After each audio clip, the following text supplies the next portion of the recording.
মিশ্রণ থেকে চা মেশানোর অঙ্ক কিন্তু পরীক্ষাতে প্রায় দেয়। ডাব্লিউবিপি, কেপি, রেল বা যে কোনো পিএসসির পরীক্ষা তুমি দাও না কেন, এই ধরনের অঙ্ক কিন্তু তোমাকে করতেই হবে। তাই এই অ্যালিগেশন মেথডটা আমাদেরকে কিন্তু খুব ভালোভাবে জানতে হবে এই সমস্ত অঙ্ককে খুব দ্রুত সমাধান করার জন্য।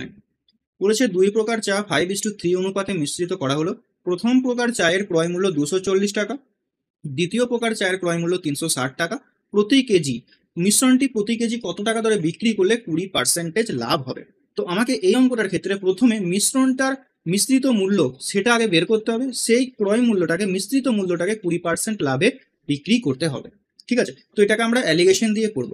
এক প্রকার চা হচ্ছে 240, আর একটা হচ্ছে 360। কি অনুপাতে মেশানো হচ্ছে? 5:3 এই অনুপাতে মেশানো হচ্ছে। তাহলে মাঝে এক্স এর মান আমরা বের করব, মিশ্রিত মূল্যের দাম পাবো। দেখো এক্স এর সমাধান করার জন্য 240-এর সঙ্গে 5 গুণ করো, তাহলে পাবে 1200।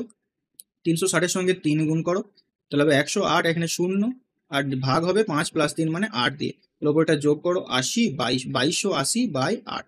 এটা হচ্ছে কি ক্রয় মূল্য মিশ্রণটা পার কেজি। এটাকে 120% করে নিতে হবে, কারণ 20% লাভে বিক্রি করতে হবে। তাহলে এটাকে আমরা গুণ করবো 120/100 দিয়ে। ঠিক আছে, তো এখানে শূন্য শূন্য গেল, এই শূন্য শূন্য গেল, 4 দিয়ে এটা 4 2 8, এটা 4 3 12, 2 দিয়ে এটা 11, 4 114 × 3 মানে 3 14 42, 3 একে 3, অর্থাৎ 342 টাকা প্রতি কেজি। মানে অপশন ডি হয়ে যাবে এটার সঠিক উত্তর, অপশন ডি। ঠিক আছে, তো ক্লাসটা কেমন লাগলো অবশ্যই কমেন্টে জানাবে, এবং তোমার কোন টপিকের উপরে ভিডিও দিলে ভালো হয় সেটাও কমেন্টে জানাতে ভুলবে না। ওকে।